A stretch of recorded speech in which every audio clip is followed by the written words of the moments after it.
দর্শক বন্ধুরা, কেমন প্রত্যাশা পূরণ করতে পারল শাকিব খান এবং প্রিয়তমা খ্যাত অভিনেত্রী ইদিকা পাল, তাই জানবো আজকের এই ভিডিওতে। তাই ভিডিওটিতে লাইক দিয়ে সম্পূর্ণ দেখতে থাকুন।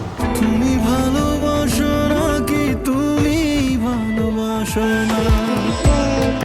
সম্প্রতি সামাজিক যোগাযোগ মাধ্যমে মুক্তি পেয়েছে শাকিব খান এবং ইদিকা পাল অভিনীত বরবাদ সিনেমার দ্বিধা শিরোনামের গানটিতে কণ্ঠ দিয়েছে বাংলাদেশের এই সময়কার জনপ্রিয় কণ্ঠশিল্পী প্রীতম হাসান।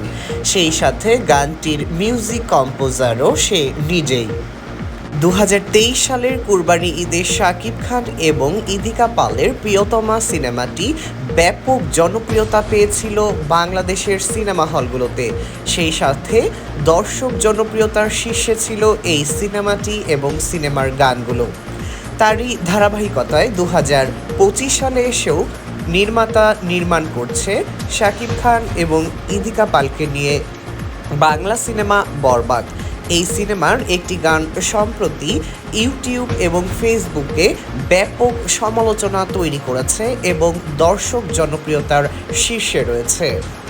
শাকিব খান এবং ইদিকা পাল প্রিয়তমা সিনেমার মাধ্যমে দর্শক জনপ্রিয়তায় যে বেস তৈরি করেছে তা যেন আবারও ছুঁয়ে যাচ্ছে বরবাদ সিনেমার মাধ্যমে। দ্বিধা শিরোনামের গানটি আপনার কাছে কেমন লেগেছে তা অবশ্যই কমেন্ট করে জানান। যারা আমার চ্যানেলে নতুন তারা অবশ্যই সাবস্ক্রাইব করুন।